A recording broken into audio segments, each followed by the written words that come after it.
ഒരാൾ എന്തു ചെയ്യും അവർ കുടുങ്ങിക്കിടക്കുകയാണെന്ന് തോന്നിയാൽ ഒരു ചിലന്തിവല പോലെയുള്ള ഒരു സാഹചര്യത്തിൽ അവർ തന്നെ എടുത്ത് മാറ്റാൻ പറ്റാത്ത തീരുമാനം കൊണ്ട്?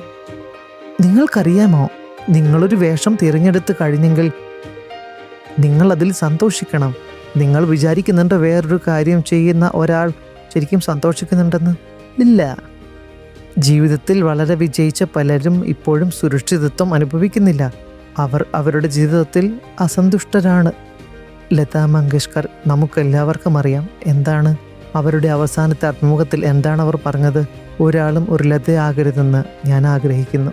കാരണം ലത ആയിരിക്കുന്നതിൻ്റെ വേദന എനിക്കേ അറിയൂ. നിങ്ങൾക്കറിയാമോ, ജീവിതത്തിന് വേറൊരു തലം കൂടിയുണ്ട്. അതുകൊണ്ട് ഇതിലൊന്നും കുടുങ്ങിക്കിടക്കരുത്. മാത്രമല്ല, ഒരുപക്ഷെ കലാകാരന്മാർ അവർ ധ്യാനം ചെയ്താൽ, അവർ ആ പാതയിലേക്ക് വന്നാൽ, അവർക്ക് ഗുരു ഉണ്ടെങ്കിൽ കഥ വേറെ ആയിരുന്നേനെ.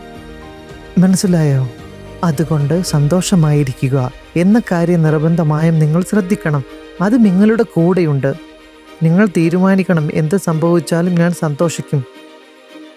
ഒരു ചിലന്തി വലയ്ക്കും എന്നെ നശിപ്പിക്കാനാവില്ല. ചിലന്തി വലകൾ വെറും ചിലന്തി വലകൾ മാത്രമാണ്. അവയ്ക്കൊന്നിനെയും നശിപ്പിക്കാനാവില്ല, അല്ലേ?